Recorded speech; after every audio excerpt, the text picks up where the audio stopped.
5 ఏళ్లలో 2 ఏళ్ళు కరోనా ఉన్నా కూడా జగన్ చేసిన అప్పు మొత్తం కూడా 3,30,30,000 కోట్లు. అంటే ప్రతి నెల చేసినటువంటి అప్పు 5,300 కోట్లు. సరే చూసారా అండి ఎంత చక్కగా చెప్పుకున్నాడో, చూసారా?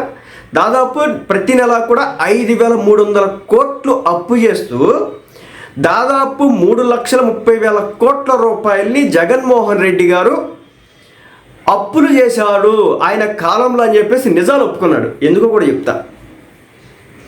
అయితే ఇప్పుడు చంద్రబాబు నాయుడు గారు వచ్చారంట.